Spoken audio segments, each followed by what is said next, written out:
en Ciencias Penales por la Universidad de Anáhuac del Norte, auspicio por la CONACYT, PFAN, y por el momento es doctorada en Ciencias Penales en INACIPE. Es perito particular en materia de psicología y forma parte de la lista de peritos del Consejo de la Judicatura Federal. Es integrante de la Red Nacional de Investigadores del Sistema de Justicia Penal, INSAIL MX, integrante del Grupo de Investigación y Estudios Psicojurídicos y miembro de la World Mediation Organization. Cuenta con adiestramiento en formador de formadores en técnicas de mediación en el Instituto Nacional de Ciencias Penales, del INACIPE, y la Barra Americana de Abogados. Es directora científica de México de la Asociación Latinoamericana de Psicología Jurídica y Forense del 2016 al 2019. Parte del Comité Científico Editorial de la obra denominada Psicología Jurídica, Derechos Humanos y Derecho Penal. De la misma publicación fue coautora del capítulo Solución Pacífica de Conflictos, Perspectivas desde la Mediación Penitenciaria, y ha publicado en la revista de Expresión Forense diversos temas. En experiencia laboral es docente de la maestría de Psicología Jurídica y Criminal en la licenciatura en UVM y actualmente colabora como psicóloga en mediación de la Fiscalía General de Justicia de la Ciudad de México dentro de las unidades de mediación. Colaboró en la Secretaría de Gobernación, en la Policía Federal como jefa de departamento, en la Secretaría de Seguridad Pública Federal, en el órgano administrativo descentrado de prevención y readaptación social como jefa de departamento. Durante su trayectoria laboral en la OADPRS, contribuyó en la capacitación y homologación de los estudios técnicos penitenciarios a nivel nacional en el órgano administrativo desconcentrado de prevención y readaptación social, SSP Federal. Y además es conferencista en diversos encuentros nacionales e internacionales. Bueno, ese es un pequeño resumen de todo lo que es la maestra Marta Vanessa Díaz Padilla. Adelante, Vani. Muchísimas gracias, Arely, muchísimas gracias a todas las que se encuentran hoy conectadas, y digo todas porque preponderantemente son mujeres. Es normal que posteriormente se vayan incorporando más personas. La idea de esto, bueno, pues es compartir el tema durante 45 minutos y posteriormente a esto vamos a hacer un espacio de unos 15 minutos para estar intercambiando opiniones. En este momento pues se les pide enciendan su cámara y bueno, pues hacerlo un poco más dinámico. Para poder iniciar, pues se les pide también que mantengan apagados sus micrófonos y lo encendemos cuando vayamos a hacer la interacción, casi al final. Y bueno, es un tema necesario abordarse. Vamos aquí en México, pues digamos, a la mitad de esta situación. Todavía nos resta, pareciera ser un buen tiempo. Y pues la finalidad de esto, pues es abordar el tema con... permítanme un poquito. Con la finalidad, bueno, pues es de sensibilizarnos sobre qué podemos hacer desde nosotros mismos y en nuestra casa como para disminuir los posibles efectos de riesgo y las repercusiones que tengamos posteriormente en la esfera personal, en la esfera familiar y sobre todo, pues en la esfera social. Esto es un cambio que a todos nos lleva, no sé si necesariamente un aprendizaje, que sería una visión muy positivista, pero es una crisis.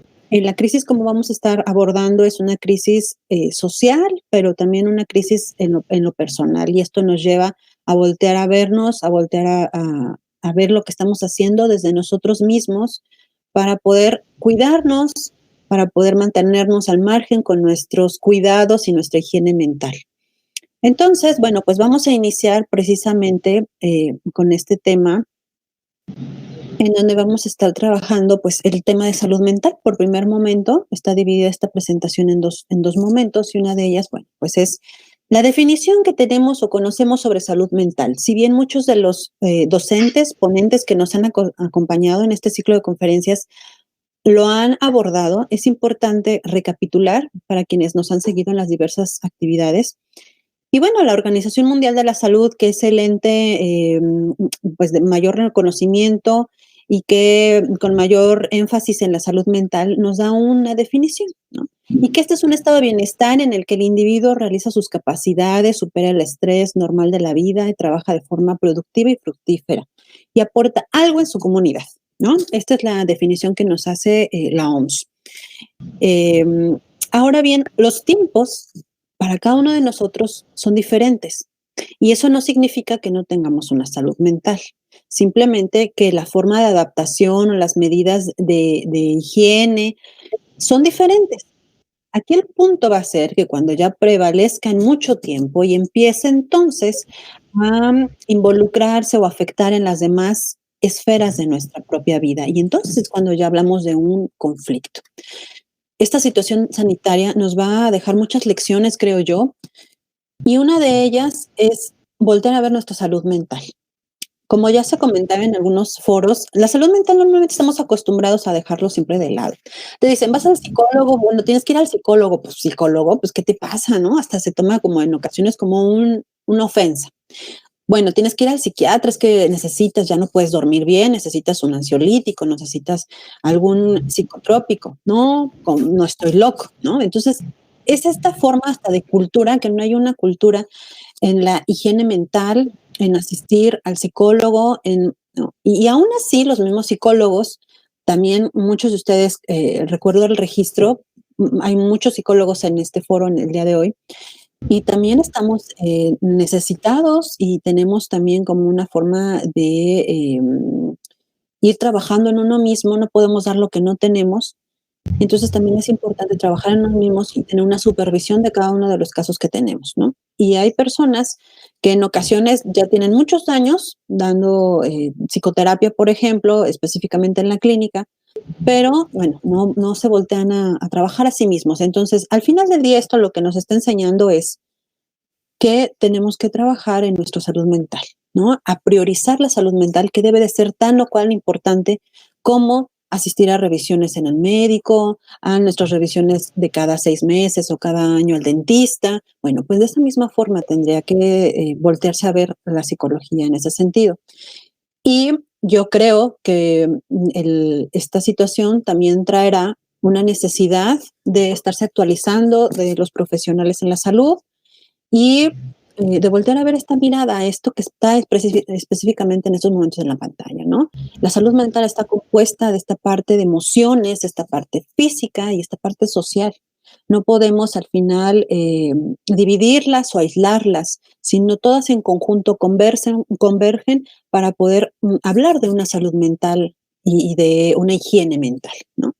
¿Cómo es esto? Bueno, pues desde el momento en donde nosotros tenemos algunos factores externos o factores de riesgo que vamos a estar trabajando un poco el día de hoy, y también aquello de lo que no, de lo que podemos controlar, que recibimos, pero aquello de lo que nosotros también contribuimos para generar esta situación, ¿no? Es un efecto de una responsabilidad compartida, de tenerlo en el sentido de todo aquello que está afuera, ¿no? Que serían, por ejemplo, las noticias, por ejemplo, la situación económica, por ejemplo, la serie de efectos colaterales que ha tenido nuestros vecinos esta pandemia, y todo aquello que nosotros mismos podemos tener el control, ¿no? Los hábitos de higiene, los hábitos de dormir, de alimentación, ejercicio, todo este tipo de situaciones que dependen de nosotros. Por eso es que hablamos entonces de una triada en el tema de salud mental.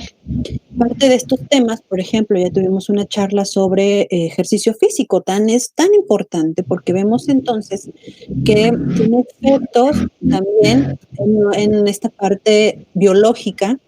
También tenemos esta María Eugenia, ¿podrías apagar tu micrófono? Es que se escucha de fondo un Sí, poquito. sí, permiso. Muchísimas gracias.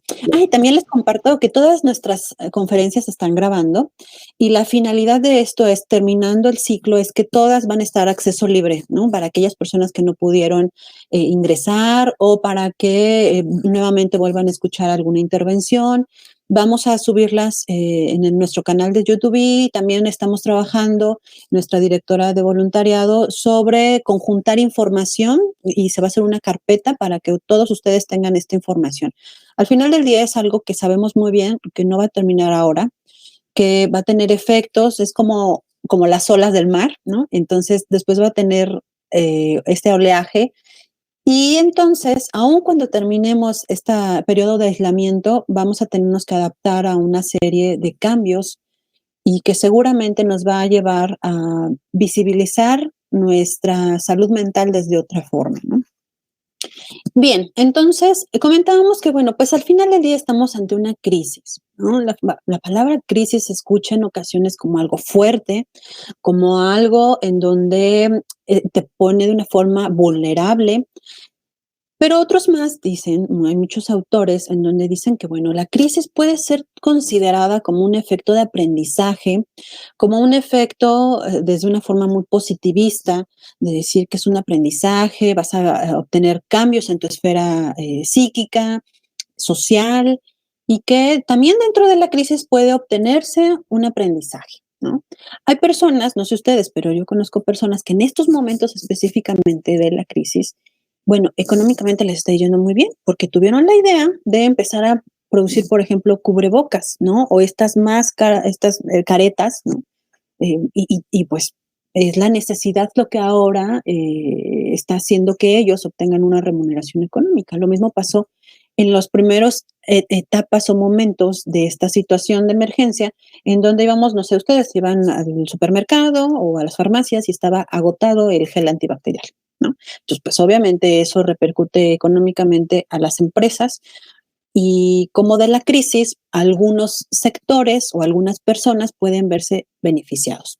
Pero existe también el otro efecto, en donde hay muchas personas que desafortunadamente por esta situación viven al día y no, el estar en casa representa un lujo, ¿no? Porque eso también hay que visibilizarlo, que en muchas ocasiones se ha tratado de mm, romantizar, ¿no? Dicen muchos romantizar el aislamiento, ¿no?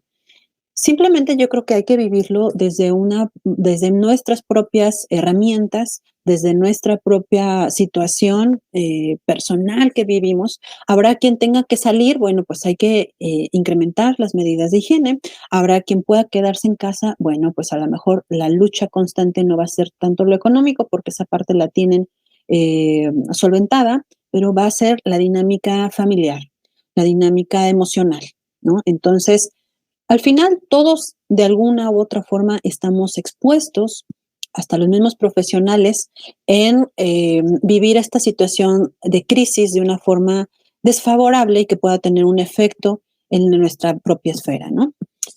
Parte de esto y una descripción muy puntual que hace es Belak, que la define como un estado temporal de trastorno o desorganización caracterizado principalmente por la incapacidad del individuo en abordar situaciones particulares. ¿Esto qué es? Básicamente es perder el control.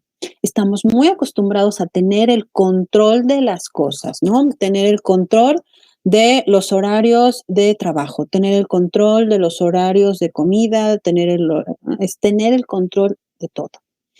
Entonces, en estos momentos de crisis, lo que hace es desestabilizar. Te saca de esa zona de confort o esa zona que tú tienes normalmente, ¿no? de tu cotidianidad. Entonces, para exponerte a una situación realmente desconocida. Y entonces tenemos miedo a lo que desconocemos. Al tener miedo a lo que desconocemos, nos hace sentir vulnerables.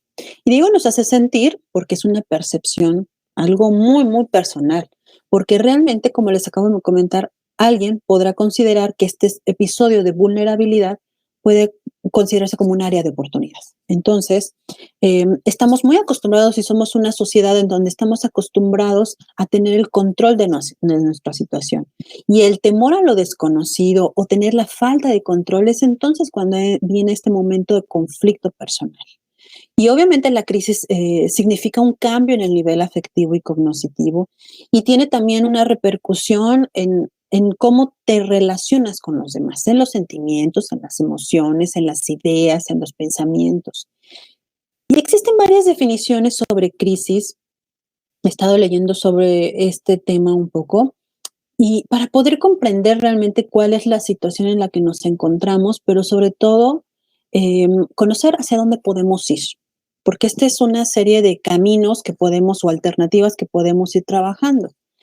Y la mayoría de estas definiciones coinciden que es un estado en donde se encuentra esta inestabilidad, eh, es un cambio, esta conducta o esta situación que cotidianamente vivíamos, y entonces te saca del contexto, te saca del cambio, y entonces puedes empezar a establecer tus herramientas para resolver estos conflictos, estos problemas o algunos eventos que se encuentren relacionados a este momento crítico.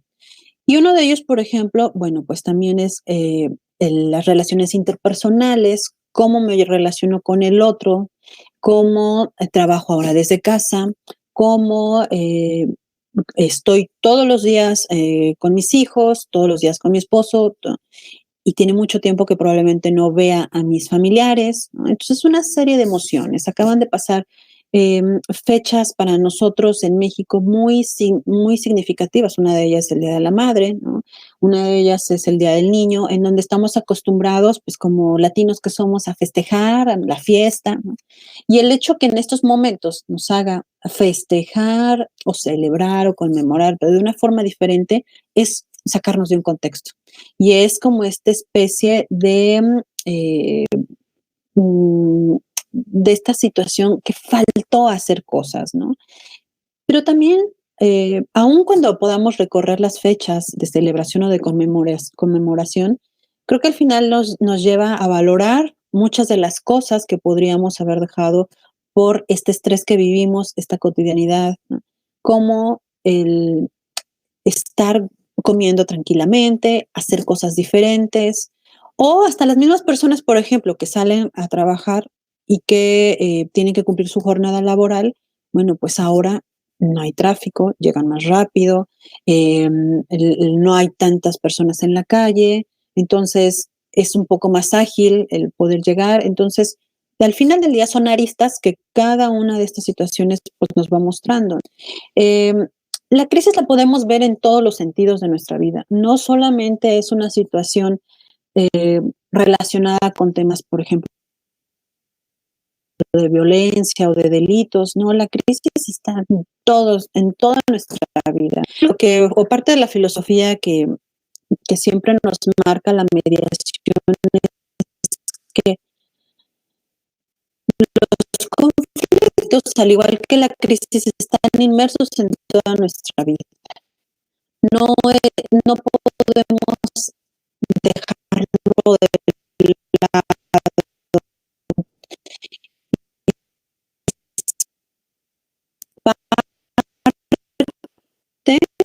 de nuestro aprendizaje, parte de este desarrollo que tenemos en nuestra personal. Entonces, la crisis exactamente, ¿no? Que ya están en esta situación, hay otros que están como nosotros, dicen que no pasa nada, pero pasan muchas cosas, ¿no? Es creo que nos lleva a tener una crisis en lo personal, en nuestra eh,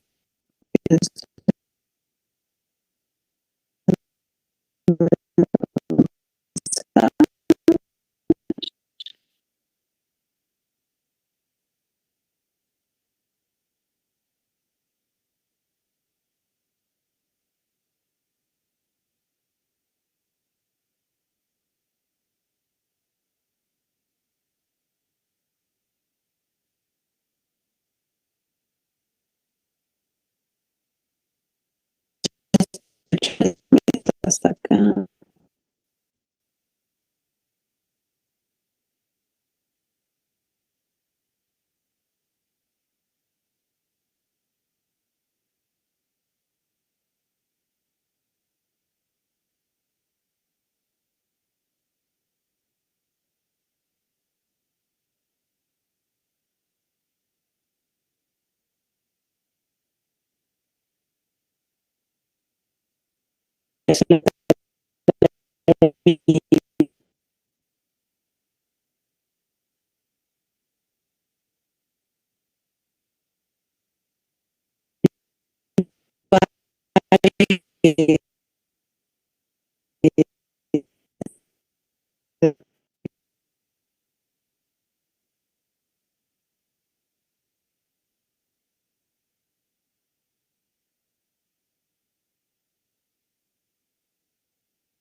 Hola, hola. ¿Me escuchan? Ya estoy de regreso. Perdón, tuve problemas con mi internet.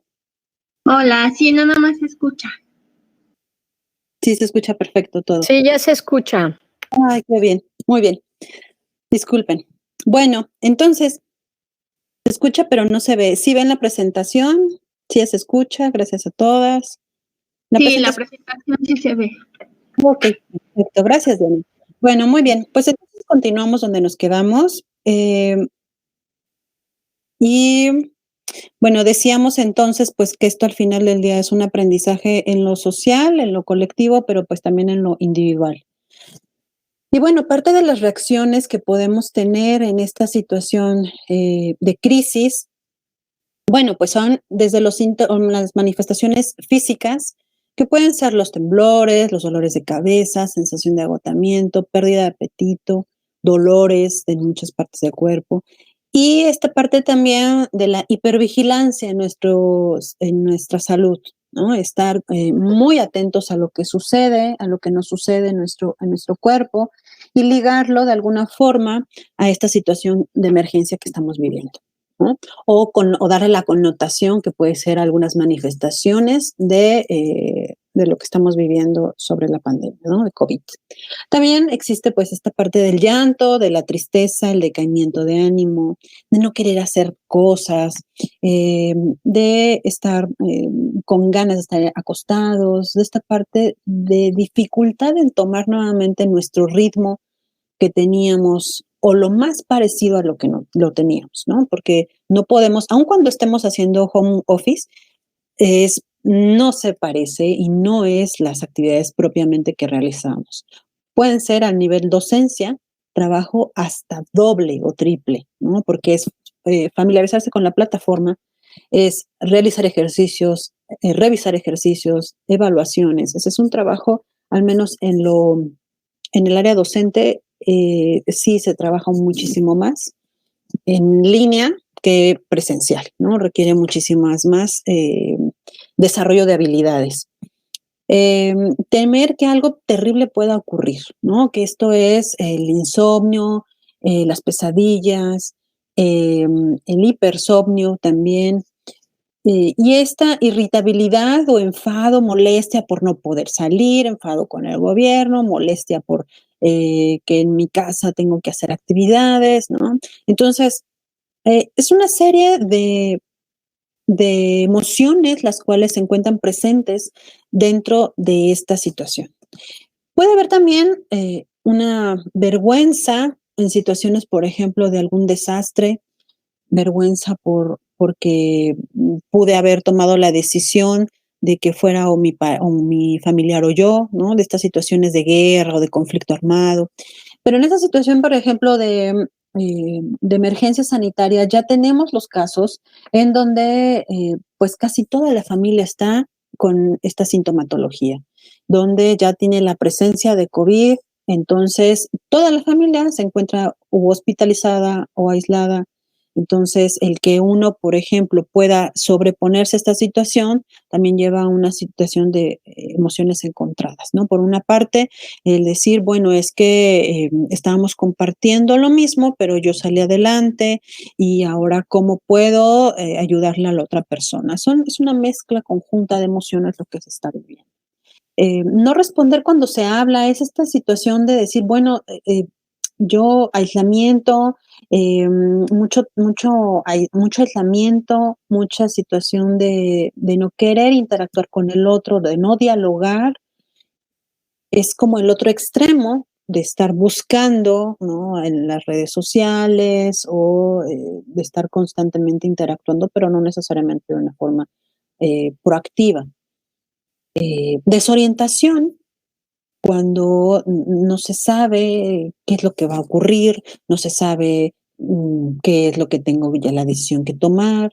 Entonces hay muchísima desorientación sobre lo que puede ocurrir o lo que va a ocurrir. Y también, bueno, pues no estar en condiciones de cuidarse a sí mismo o a sus hijos, esta situación que hablábamos hace un momento de vulnerabilidad que nos lleva. Y al estar entonces vulnerables, no se nos dificulta la toma de decisiones.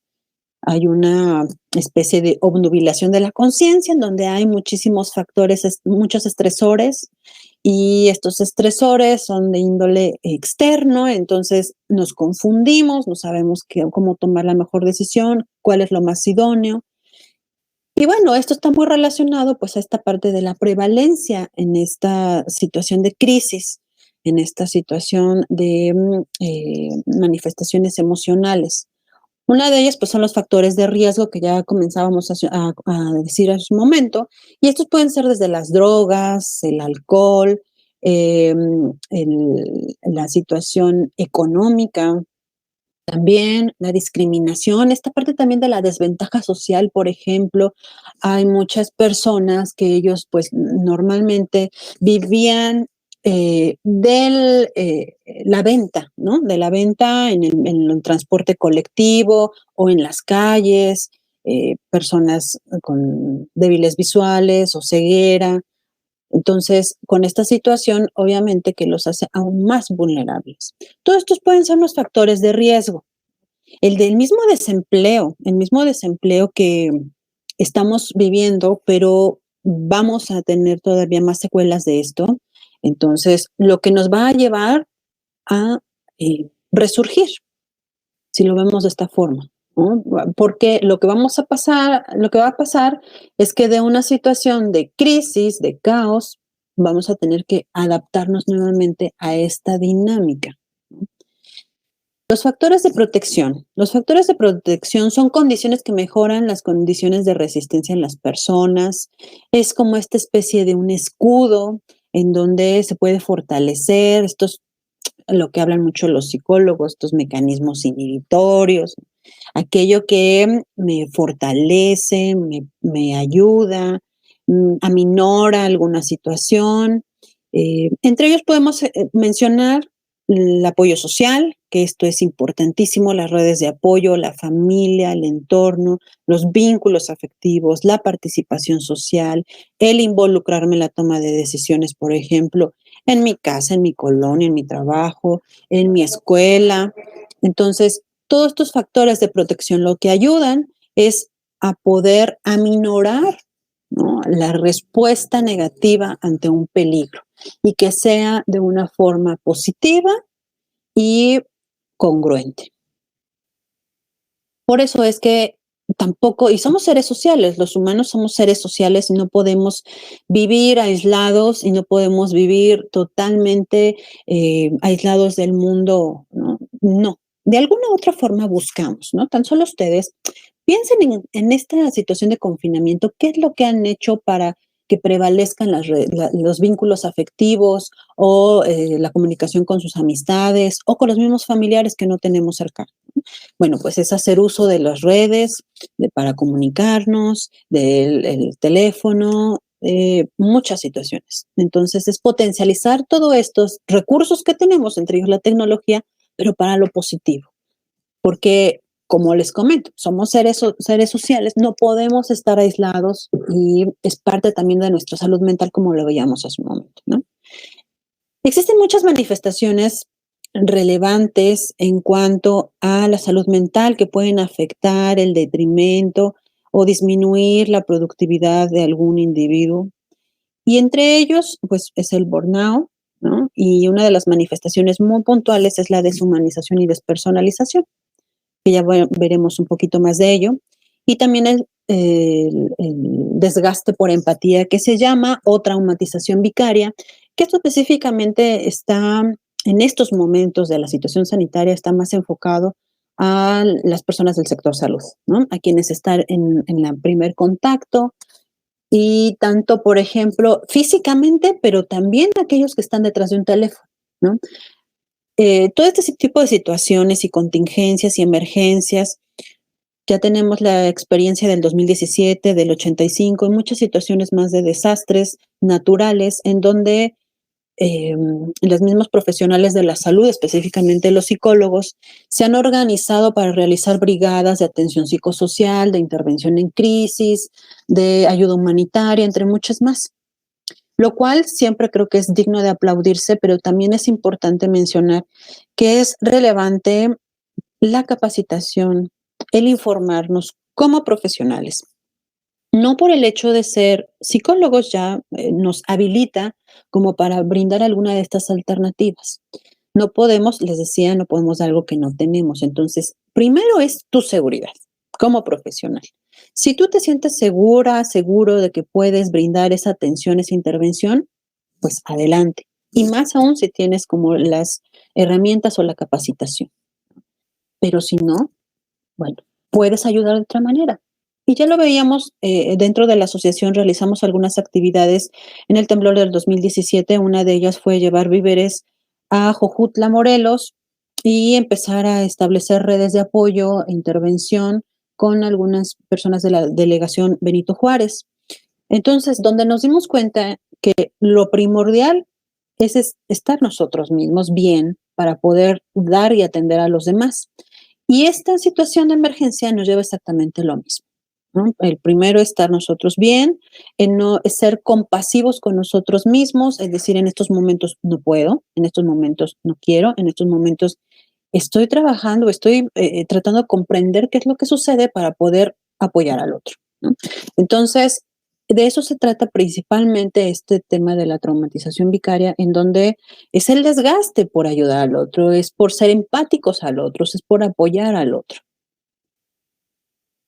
Y de ahí entonces se desprende, pues como les comentaba, el burnout, que bueno, tenemos ya algo a nivel laboral que lo rige, que es la norma 035, que parte de lo que hay que cuidar, pues es esto, es el síndrome de desgaste ocupacional.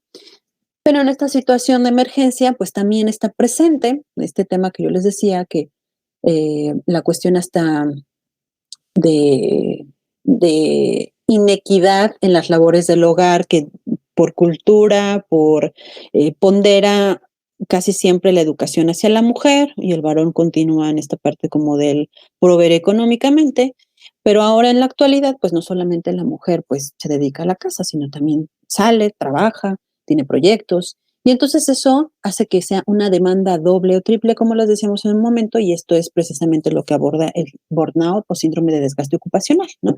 Desde el 2000 está expreso en la Organización Mundial de la Salud, que es un factor de riesgo laboral, se concatena con otros más porque pone en riesgo hasta, puede ser que hasta la propia vida del individuo y su círculo, ¿no?, inmediato. Y bueno, una de las características de esto es que puede ser longitudinal y de tipo cíclico, ¿no?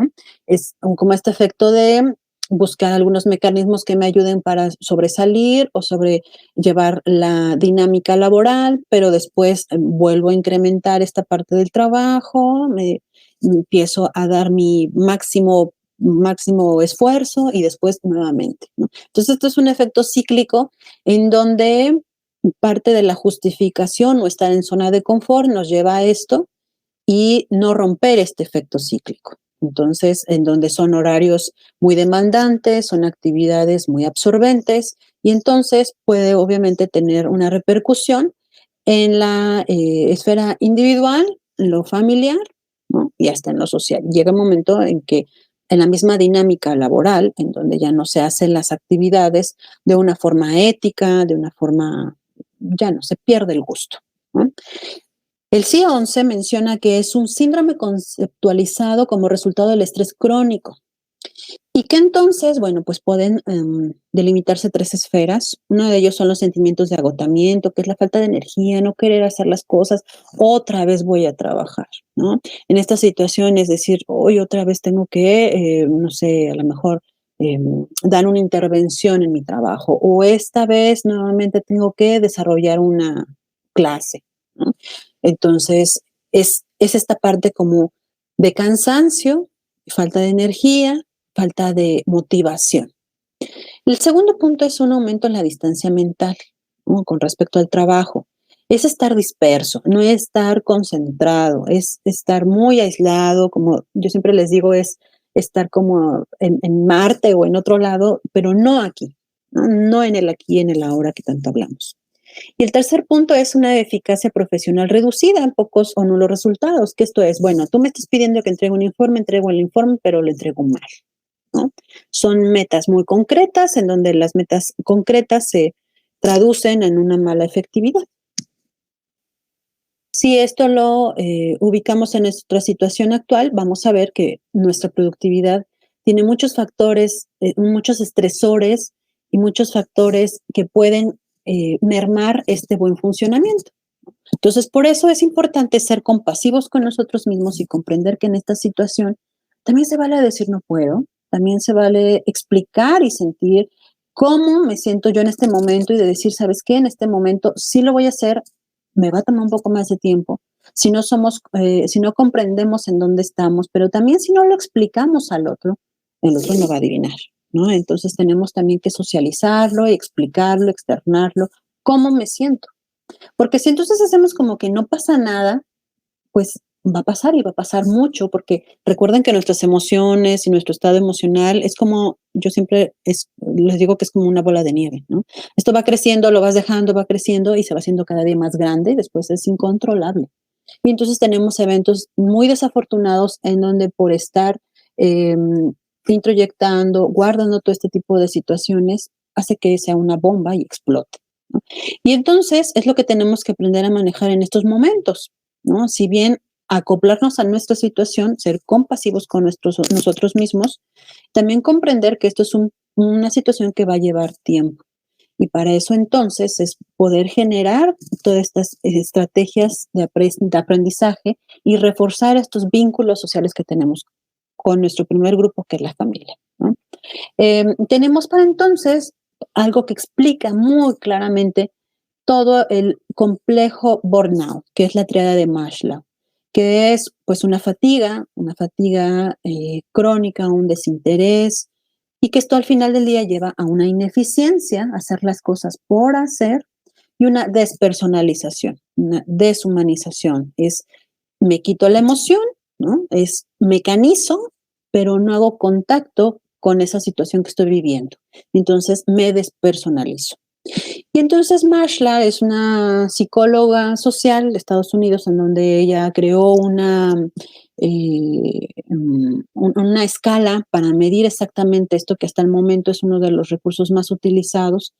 Y en esta parte de, pues ahora los peritajes laborales que llevan para la reparación del daño por este tema del burnout, por moving, por todas estas situaciones que pueden mermar la productividad en la esfera laboral.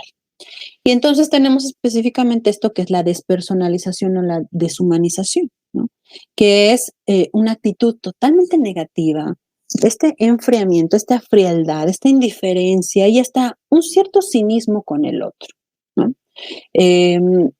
También esto genera pues un cambio de actitud, de comportamiento y que entonces no hay esta parte de calidez, hay esta parte de frialdad, de indiferencia, que serían eventos que normalmente requieren una atención empática, humana. El caso sería, por ejemplo, en las personas que acuden, ¿no?, a un proceso tanatológico por esta situación que están viviendo, porque sus familiares no pueden darle una sepultura como ellos deseaban, como esta parte del ritual que estamos acostumbrados a realizar. Y entonces, bueno, pues es atendido por alguna persona en donde tiene precisamente esto, por esta carga de trabajo tan exacerbada, la atención se vuelve fría e indiferente. Y con esto no significa que vamos a justificar el actuar del otro, pues porque está con muchísimo trabajo, pues bueno, es que no puede brindar una atención al 100%, ¿no? No es tanto justificar, más bien es comprender al otro y comprender también que se está trabajando con personas, no se está trabajando con documentos, y eso nos lleva a estar trabajando mucho con emociones, que las emociones probablemente lo que encaminen hacia este desgaste, ¿no?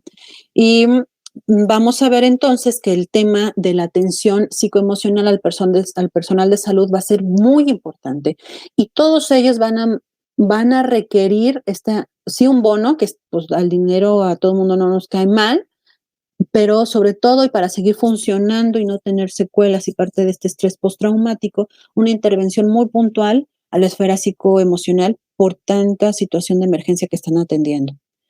Entonces, por otro lado, tenemos esta parte de la traumatización vicaria. Yo les decía hace un momento que he visto que muchos colegas, que es muy rescatable, muy loable, que estén brindando intervención en crisis, pero pues información y tampoco como con mucha idea de hacia dónde. Lo único que sucede es que al no tener un trabajo personal, el abordaje o lo que va, la atención que genera hacia el otro, va a tener muchas deficiencias y esas deficiencias, al no ser subsanadas, puede generar esto, un desgaste por empatía. Entonces, por eso es importante primero formarse, informarse, pero trabajar en sí mismo, ¿no? Y el desgaste por empatía, la traumatización vicaria o el desgaste emocional, lo sufren principalmente aquellas personas que están involucradas con situaciones violentas, con alto grado de estrés, que serían ahora las personas de salud, y aquellas personas que están con toda esta situación de un estrés constante. Entonces podemos nombrar a las personas del sistema de salud, pero también podemos nombrar a aquellas en lo privado y en lo público, aquellas personas o profesionales que también están tratando de adecuarse a esta situación, pero que solamente les genera mucho estrés, ¿no? Y una de las características es que, bueno, es crónica y longitudinal, como parte del burnout, puede prevalecer a lo largo del tiempo. Esto es no solamente en estos momentos, ¿no? Si estamos hablando que es una etapa que vamos nosotros a estar con varios cambios en un futuro inmediato, bueno, pues esto va a requerir que también nos estemos atendiendo y que las secuelas sean a lo largo del tiempo y de forma paulatina, ¿no? Pero al no atenderlo también tienen efectos acumulativos y que pueden afectar directamente en la esfera psicoemocional, que pueden generar algún trastorno tal cual de personalidad o de emocional, algún estrés postraumático, algunas deficiencias, por ejemplo, en la calidad del sueño, en la alimentación, conductas probablemente que sustituyan de alguna forma el que no realicemos un buen trabajo emocional. Por ejemplo, hay personas en que se refugian mucho en este tema como de comer compulsivamente, ¿no? Hay personas que se refugian mucho en este tema del ejercicio, ¿no? Entonces solamente son conductas de codependencia, de estar solamente refugiándose en sublimar algunas más, porque no hacemos frente a realmente nuestras emociones y nuestros sentimientos. Por eso les digo que al final del día todo este aprendizaje realmente nos va a llevar a volver a ver y a ser cuidadosos con nuestra salud mental. Y entonces, como mexicanos, como cultura, no estamos acostumbrados a ir a la revisión, ¿no? Muchos dicen, ¿yo qué le voy a platicar a otra persona que ni conozco mis problemas, ¿no? Como si realmente me ayudara o me solucionara los conflictos. Bueno, el problema es que no te va a solucionar, te va a dar lineamientos o te va a acompañar, ¿no? Pero el trabajo, pues al final del día lo tendrás que realizar tú. Es un tema como de cultura, pero también yo lo veo que es un área de oportunidad en donde los psicólogos van a requerir nuevas habilidades, ¿no? Antes para nosotros los psicólogos era, pues, ¿cómo vas a dar terapia en línea, no? No, o sea, el terapia en línea, no, no te va a ayudar, no hay como tener a la otra persona.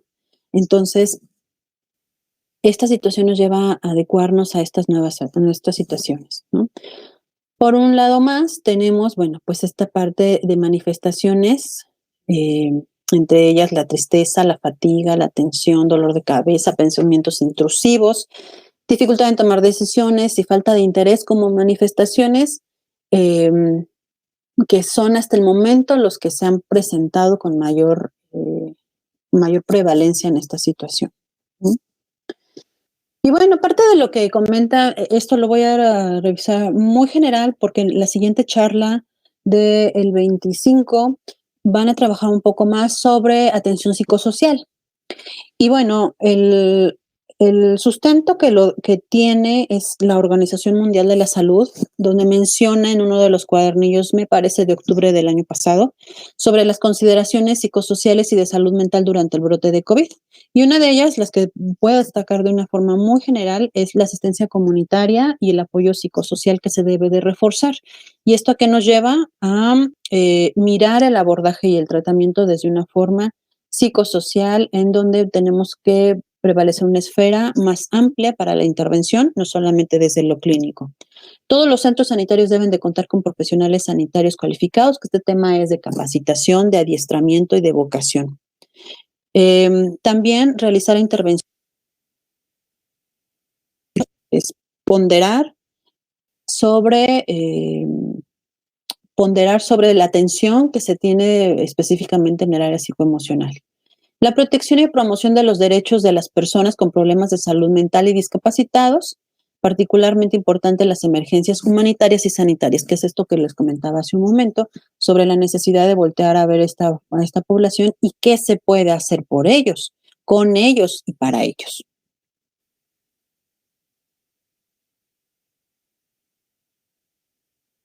Y por otro lado, pues esto, ¿no?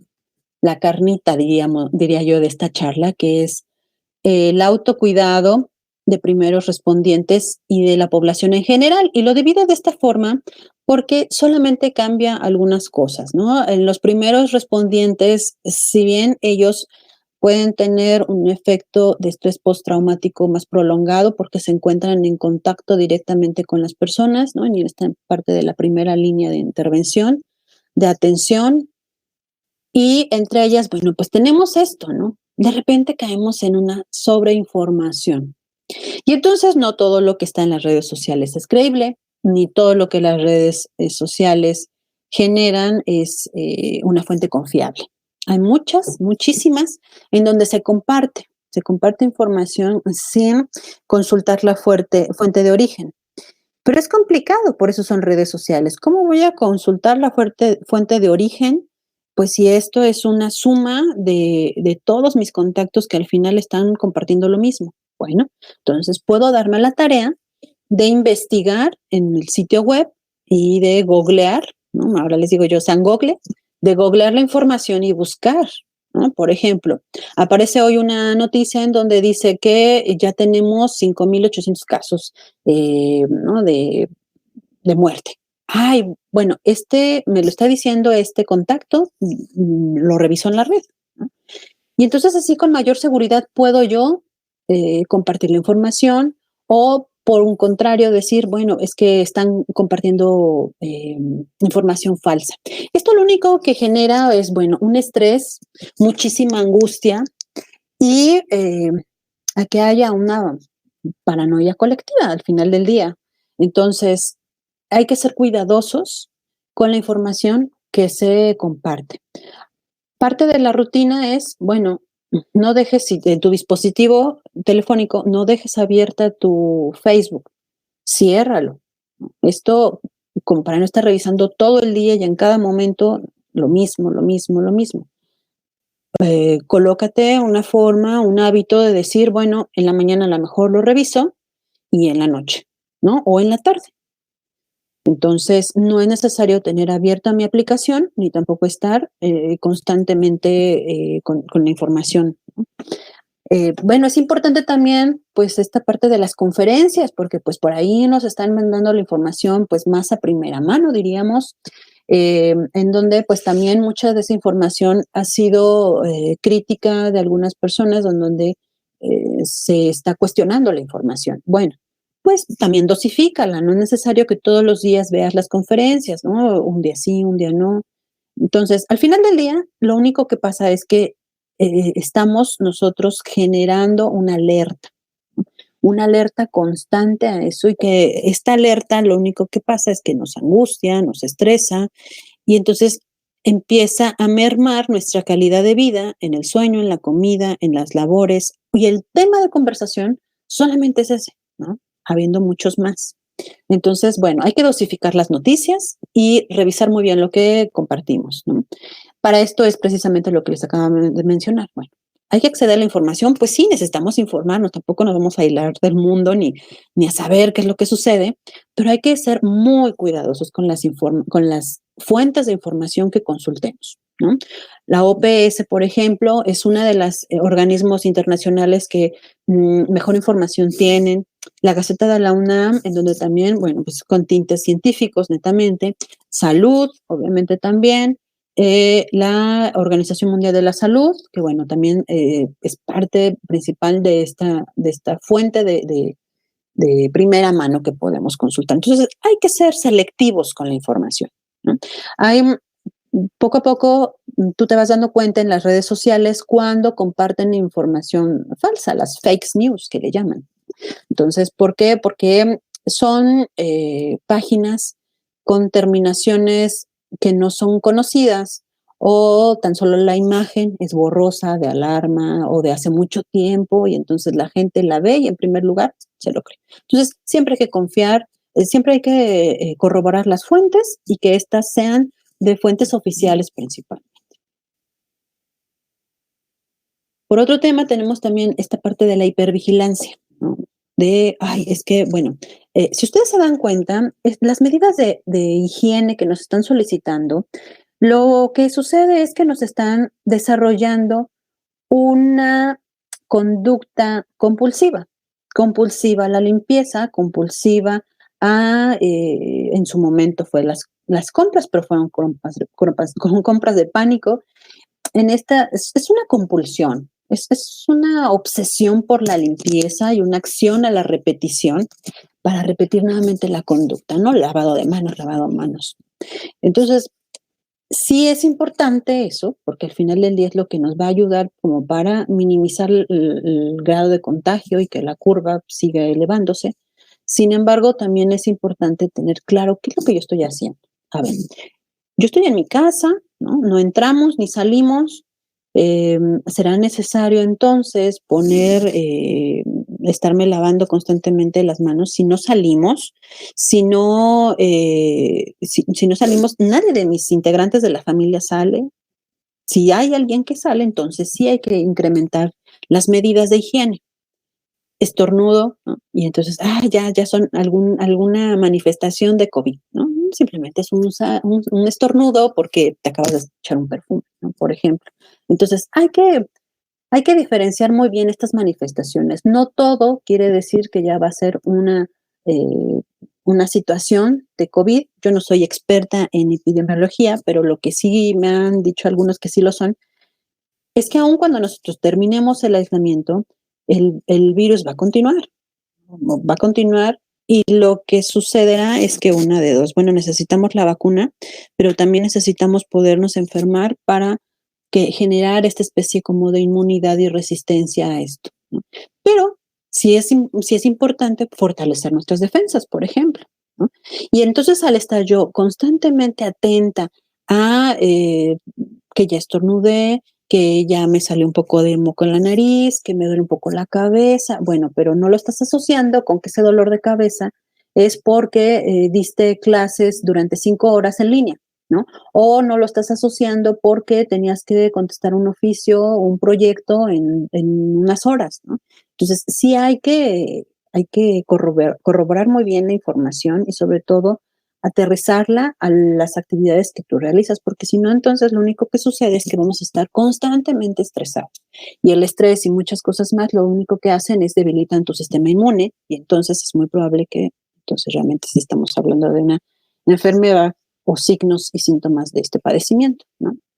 Ese es un tema muy importante porque ustedes recordarán que parte de los efectos de comorbilidad dicen que, bueno, pues son la hipertensión, el sobrepeso y algunas enfermedades crónico-degenerativas, ¿no?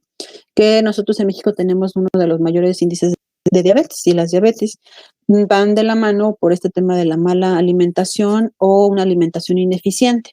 Entonces creo que es un tema que sí necesariamente tendremos que abordar y yo creo que desde este tema de la promoción de la salud tendrán que tocarlos en su momento porque debemos de ser cuidadosos con lo que comemos, ¿no? O sea, somos lo que comemos.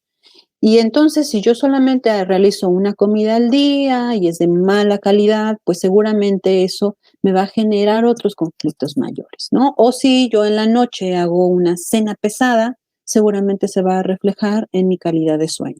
Entonces, por eso es importante mantener horarios, aun cuando estamos en esta situación sanitaria, mantener horarios lo más apegados posibles, porque hay que considerar que en esto no es para siempre, es un momento que vamos a estar viviendo de esta forma y después nuevamente tendremos que retomar nuestras actividades lo más parecidas a la realidad.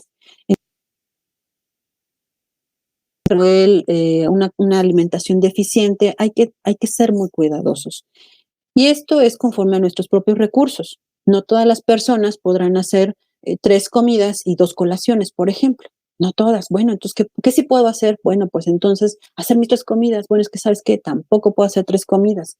Bueno, entonces, que esas comidas sea lo más apegado pues a lo saludable, ¿no? Procurar que sea lo más saludable. Es mucho más económico comprar 1 kilo de calabazas, por ejemplo, que carnitas o carne. Entonces, hay que cuidar esta parte porque al final del día sí repercute, y ya lo estamos viendo con nuestro sistema inmunológico, como para poder adquirir alguna enfermedad o algún dentro de este tema como de la salud, de la higiene, y que se ve relacionada a la salud mental. Hay muchísimos estudios, sobre todo en Europa, en donde han corroborado, por ejemplo, en la Universidad de Burdeos, que entre más cantidad de glucosa tú consumas, si bien no hay una sobredosis, sí hay un deseo de seguir consumiendo, ¿no? Y en México somos uno de los países, también ese es otro de nuestros primeros lugares en donde mayor consumo de refresco tenemos, y el refresco pues, es muchísima azúcar, muchísima. Entonces, si bien no hay una sobredosis de esta situación, sí hay un efecto de esta necesidad, quererlo, ¿no? Este deseo de volver a consumirlo. Ay, me duele la cabeza, necesito una coquita, ¿no? Para poder estar bien, ¿no? Ay, es que me siento como un poco mareada, cómete un chocolate, ¿no? Entonces, hay que ser muy cuidadosos, ¿no?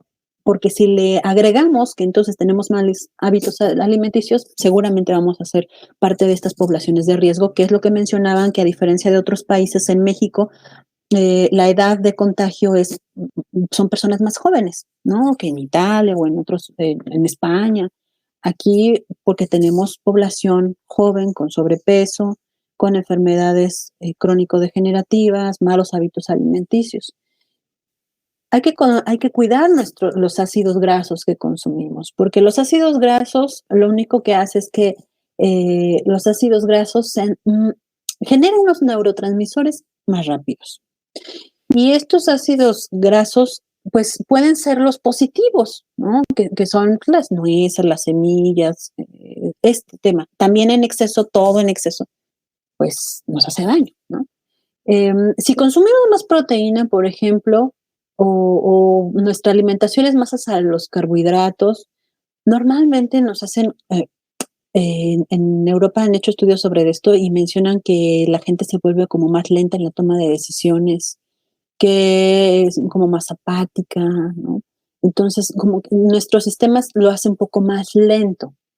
Entonces, al final del día, la alimentación va relacionado a la función del cerebro, del comportamiento y de nuestro propio estado emocional, porque está relacionado con esta parte como del aprendizaje, del recuerdo, de la emoción, del humor. Entonces, aguas con el azúcar, aguas con el sueño, ¿no? Que vamos a abordar un poquito más acá. Los hábitos del sueño, bueno, pues hay muchos. Uno de ellos es, hay que establecer un horario regular. Yo sé que ahorita, pues, ay, vamos a ver una película y quedarnos hasta noche, ¿no? Bueno, si está en nuestras posibilidades verla más temprano, adelante, ¿no? Porque, como les decía nuevamente, esto va a requerir que nuevamente retomemos las actividades y que sea lo más apegado. Entonces, si no, nos va a venir como un efecto rebote de no podernos adecuar a esta calidad de vida nuevamente, ¿no? Y a los ajustes que requiera. Evitar la ingesta excesiva de alcohol, ¿no? Que hicieron, creo que muy bien las autoridades de esta parte de la ley seca, porque el consumo se estaba yendo por las nubes. Evitar la cafeína, para que hay personas, por ejemplo, que de mi propia familia, que si no toman café no pueden dormir, ¿no? un café ligero, pero hay personas en donde no, o sea, si toman un café en la noche, no pueden dormir, aunque sea muy ligero. Entonces, bueno, vamos a sustituirlo. Si yo soy de esas personas, podría tomar a lo mejor un té, ¿no?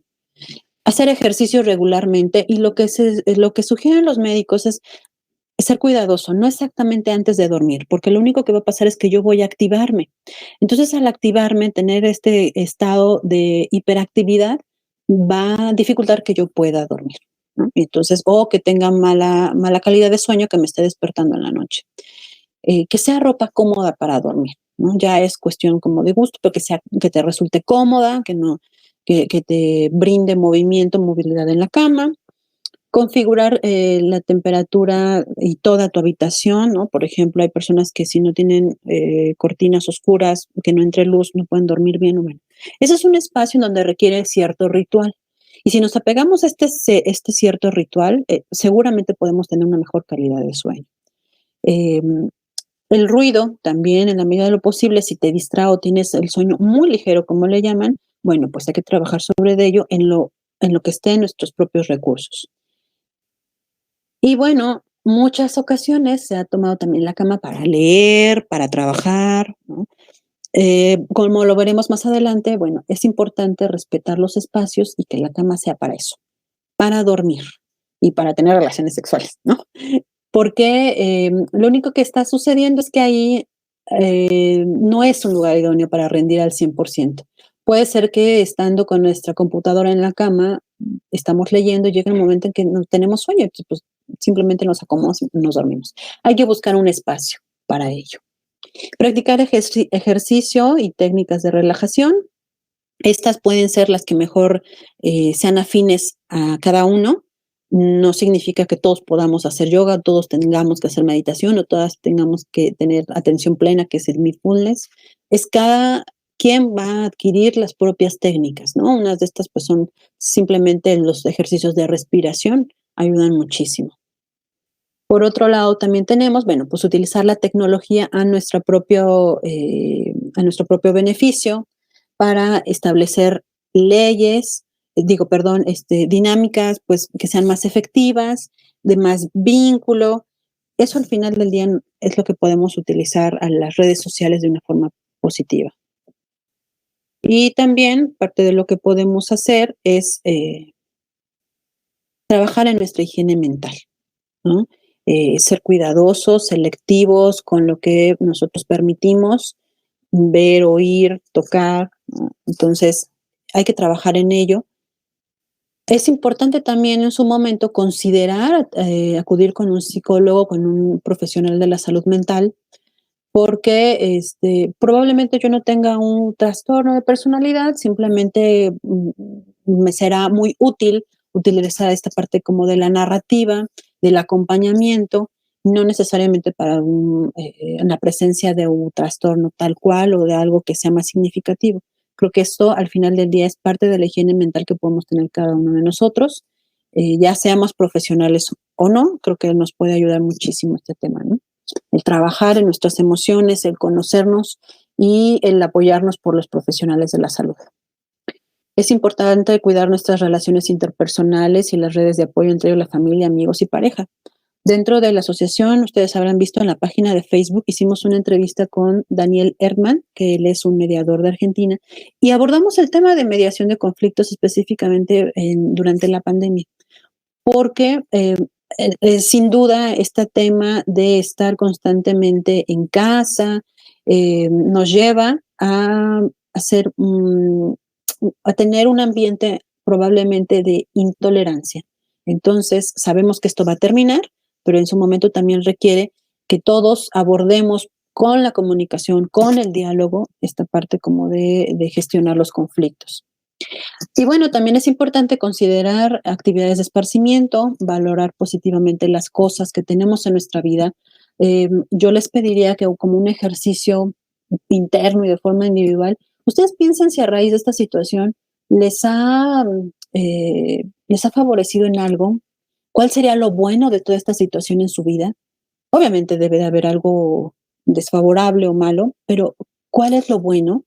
Creo que esto es importante porque así visibilizamos que no todo la situación es desfavorable o es crítica, sino también tiene sus áreas de oportunidad, sus cosas buenas y rescatables. Entonces, habría que identificar estas cosas buenas que tenemos a raíz de esta situación. También hay que dedicarle actividades de esparcimiento y ocio, las que ustedes gusten. Es la esfera psicoemocional, cómo me siento, cómo estoy, comunicarlo, dialogarlo. Y hay muchas personas que en esta parte como de lo narrativo, pues les gusta escribir. Y terapéuticamente también puede ser una herramienta de apoyo como para empezar a trabajar en nuestras propias emociones y sentimientos. Y bueno, es importante, si aún no lo tienen, es muy importante construir acuerdos de convivencia en la familia. ¿Por qué? Porque esto va a permitir, como sabemos, por lo menos yo pienso que todavía un mes más vamos a estar en esta situación. En un mes más, si ya tenemos conflictos o para prevenir conflictos, sería muy bueno empezar a generar estos acuerdos de convivencia para que el ambiente siga de una forma positiva o se solucionen aquellas diferencias que puedan existir. El home office. Bueno, el home office es una alternativa que hace mucho tiempo no hubiéramos visto, pero que requiere también doble de esfuerzo por estos temas que ya hemos platicado. Y uno de ellos es pues habilitar un espacio. O sea, que sea tu espacio, aunque sea dentro del mismo cuarto o habitación, o que sea un espacio tuyo para trabajar, hazlo tuyo, ¿no? Que es por un tiempo, un periodo de tiempo corto, no importa, pero ahí va a ser tu espacio de trabajo. Eso es muy importante. El respeto a ti, a tu propia actividad, y esto con la finalidad de no estar mezclando, por ejemplo, la cama y el trabajo, y ¿no? Gestionar descansos dentro de las actividades, aun cuando probablemente no se esté, bueno, hay personas que están trabajando más de 8 horas, pero es importante, aunque se trabajen 4, 3, dar un tiempo de descanso, un respiro. Esto, si puedes, a lo mejor asomarte a la ventana, que te llegue un poco de oxígeno, ¿no? Y continuar, tomar agua, caminarte, despabilarte y continuar. Los descansos siempre son muy necesarios. Hay que respetar los tiempos, siempre, para el trabajo, para la familia, ¿no? El home office permite el poder dar espacios, ¿no? Si no son urgentes, a consideración tuya, y entonces involucrarte en las demás actividades. Es importante también seguir una rutina porque volvemos a lo mismo, esto no es para siempre. Va a haber un momento en que va a terminar y entonces nuevamente hay que retomar al 100% de las actividades o lo más parecido. Hay que entonces trabajar sobre objetivos claros y acordes a las condiciones actuales. No pedirse más, no sobreexigirse más, porque no estamos al 100%. Entonces, si no estamos al 100%, no podemos darlo todo. Entonces, hay que ser respetuosos y con los proyectos que vayamos a generar. Y también otro punto más que no viene aquí, pero yo les diría es, estamos en boga sobre las actividades virtuales. Entonces, también ser cuidadosos, no saturarnos, selectivos, solamente aquellas que realmente podamos cursar, podamos terminar, ¿no? Porque si no, también esto significa un bombardeo de información. Entonces, ser selectivo en eso. Y bueno, no tomar decisiones intempestivas. Probablemente este no sea el momento para tomar decisiones, como cambio de casa, cambio de trabajo, no. Hay que entonces priorizar lo que realmente necesita esa atención. Y posteriormente entonces será momento de que podamos tomar esas decisiones conforme a nuestras necesidades y en nuestro entorno, ¿no? Si no, pues entonces son actividades que pueden esperar, pueden replantearse, pueden esperarse y pueden en otro momento volverlo a retomar. Habría que considerar un plan emergente para continuar laborando, ¿no? Por ejemplo, yo tengo un trabajo, pero la situación económica pensamos que viene difícil. ¿Qué puedo hacer? Primero, cuida tu trabajo, ¿no? Y cuidarlo significa cumplir con lo más apegado a lo que me soliciten. Y si se da la oportunidad de entonces generar un conflicto, un proyecto personal, posteriormente, probablemente en estos momentos tú puedas construirlo, pero no significa que lo desarrolles todo el tiempo. A eso se refiere con no tomar decisiones intempestivas, pero si tú quieres hacer un proyecto a un mediano o largo plazo, probablemente este momento te ayude a tratar como de ubicar irlo aterrizando cuál es tu proyecto, ¿no? Hay que fortalecer la comunicación con el equipo de trabajo, pero sin caer en exceso, sin caer en demanda. Esto es, o sea, no tampoco saturarlos ni invadir su espacio, ser lo más respetuosos de sus horarios. Si tenemos un chat de trabajo, por ejemplo, que sea lo más apegado al horario laboral, que no le estés escribiendo a medianoche o que no. O sea, a eso se refiere con no invadir el espacio de los demás, ser respetuoso. Identificar aquellas manifestaciones que interfieren en el óptimo desempeño, ¿no? Que esto es parte como de un conocimiento personal. ¿Qué es lo que a mí me molesta? ¿Qué es lo que yo puedo solucionar? ¿Cómo lo puedo solucionar? Y esto que les mencionaba, bueno, como tema 12, es revalorar cambios en el área laboral. Probablemente no es el momento, pero puedes considerarlo. Puedes considerarlo y que sin estresarte, sin que sea de inmediato, reconsiderarlo en un tiempo, en un mediano o largo plazo, ¿no? Y esto, valorarte en el trabajo, ¿no? Valorarte en el trabajo porque en muchas ocasiones le perdemos este gusto o este interés. Y sobre todo en estos momentos es valorarlo porque tengo trabajo y este trabajo me permite estar en casa, ¿no? Pero tengo trabajo, no me permite estar en casa, pero tengo trabajo porque mucha gente no lo tiene. Y si yo no tengo trabajo, bueno, pues este es un esfuerzo que tendré que hacer por buscar, ¿no? En la crisis, como veíamos, no solamente son términos negativos, ¿no? La crisis también nos va a, a revalorar la situación y sobre todo va a generar áreas de oportunidad, va a abrir nuevos espacios de trabajo. Y no es que yo me vea muy positiva, ni tampoco que lo quiera, simplemente porque va a haber un reajuste. Es como cuando tiembla. Cuando tiembla se mueven todas las placas tectónicas, se acomodan, ¿no? Y después viene la calma. Pues exactamente lo mismo en esta situación. Ahorita a lo mejor hay una sacudida, hay un acomodamiento laboral, social, económico, familiar, en todos los sentidos. Pero llega un momento que esto nuevamente va a agarrar su propio ritmo, su propio momento, y entonces nos va a llevar precisamente a que vuelva la calma y va a resurgir nuevas áreas de oportunidades, nuevos trabajos, se va a considerar otras cosas que no se tiene que fortalecer el sistema de salud, se tiene que fortalecer el sistema de salud mental. Entonces, debe de haber nuevas oportunidades para todos, simplemente va a tomar tiempo, hay que ser cautelosos, ¿no? Cuando nosotros tenemos hijos en casa, esto conlleva una doble, triple, cuádruple responsabilidad. ¿Por qué? Porque ellos ahora requieren de atención, más atención, requiere estar trabajando con ellos de una forma más cercana. Y para eso, bueno, es importante la página de la UNICEF, que todo este material, les digo, lo vamos a subir en el canal de YouTube. Lo vamos a subir y dentro de ese material que les vamos a compartir está unos cuadernillos de trabajo que generan la UNICEF. Y entonces esos cuadernillos de trabajo nos dan estos puntos, ¿no? Hay que considerar una rutina dentro de las actividades de los menores, no porque estén en casa, pues anden todo el día en pijama, no, porque estos son parte de las reglas y entonces las costumbres se vuelven hábitos y entonces después ya no las quitamos y pues no, hay que con los menores siempre estar como trabajando muy puntual en ese tema. Entonces hay que darles rutinas, hay que darles responsabilidades, aunque sean muy pequeños, de 2, 3 años, recoger sus juguetes o ese tipo de cosas. Cuando ya son más grandes, entonces podemos darle mayores responsabilidades, ¿no? Fomentar una comunicación entre sus amistades y amigos. Puede ser esto con las videollamadas, por ejemplo, ¿no? Si son niños en donde no tienen como la posibilidad de estar tomando clases en línea, ¿no? Porque no todas las escuelas lo toman. Bueno, fortalecer en la medida de lo posible con sus demás amigos a una llamada de forma esporádica, una videollamada. Por ejemplo, si alguien cumple años, pues hacerle a lo mejor un dibujo y se lo entregas cuando lo veas, ¿no? O sea, también que ellos comprendan que esto no es para toda la vida, es momentáneo, pero que requiere su justo tiempo, ¿no? Fomentar el hablar de la situación actual y hacer contacto con sus emociones.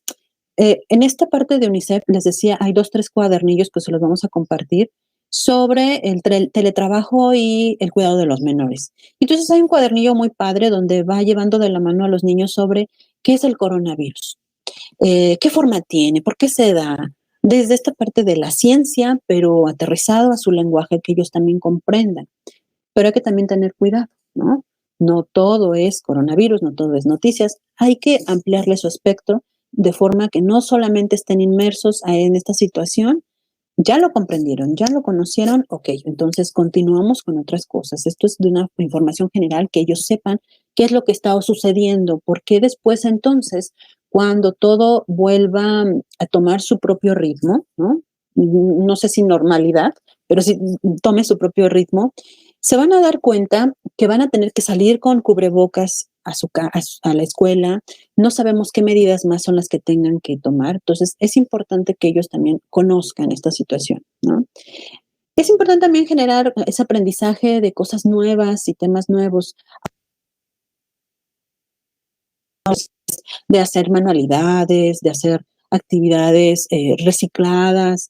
Entonces, esta parte también es importante. Darle su espacio también. No siempre es tenerlos haciendo cosas. No se trata tampoco de saturarlos. También hay que darle su propio espacio a ellos que quieran estar solos, jugar solos, leer solos, ver la televisión. No sé. También es importante.